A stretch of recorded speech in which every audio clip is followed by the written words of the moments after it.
Hello internets, Jesus loves you. My name's Cody and this is the Christian News Show on Tuesdays and Thursdays with geeksondergrace.com. But before we get the news show, first of all, I didn't even mention that we weren't going to have a Friday show last week, so I'm sorry about that. It didn't occur to me until the day of that I wasn't going to be able to do it, but we will have them starting again this Friday. And then part two, the reason that we did not have a Friday show is because I was at Heaven Fest, and so I need to give a special shout out to Author Plays Games. He's been a pretty consistent commenter on the show, and I actually got to meet him on Saturday just by weird odds. Like, I was thinking about this. There's a little over 1,000 of you, and this concert holds thousands of people. And he actually came from out of town, which makes it even crazier, and picked me out of a crowd of thousands. Just the chances of me standing right in front of someone who watches my show consistently that I've never met, it's crazy. But very cool to meet you. Super exciting. And we're gonna start pretty heavy today. A new story that I'm seeing all over different headlines.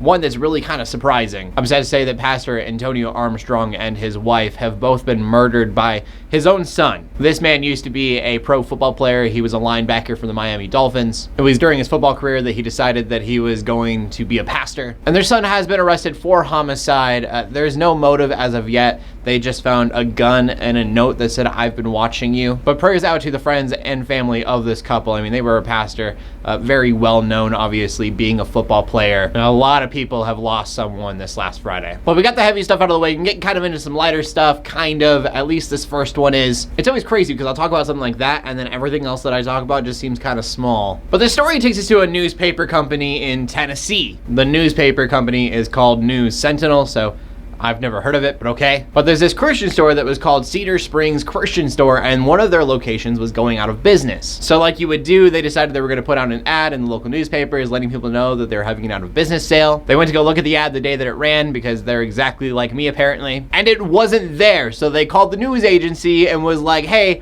where is my ad?" And they replied, "It seems according to our system that you have an offensive word in your ad." They asked what that offensive word could possibly be, and that word was Christian. So apparently the word Christian is offensive. Obviously there has been a ton of uproar, and so the news agency did backtrack saying it was a system error, we're sorry, we'll take that word out, because that's what happened is they threw that word in there with all the offensive words. Also, side note, it is crazy to me, like I totally understand it, we're in today's technology world, but like, a person didn't check the ad out themselves. It was a computer who had like read a keyword and then said no. It's just weird to me that that's how things work anymore. Like, it takes you 10 seconds to read that and say yes or no, but I mean, whatever. It's cheaper, I'm sure, to have a computer do it. And speaking of offensive, we go to the final story of the day. Like, it's crazy to me that the word Christian is offensive when we have satanic temples trying to create after-school clubs for children. Now, it's interesting because this is another one of those things where they are seeing Christians do something, and the idea in their mind really isn't we want a satanic children's club.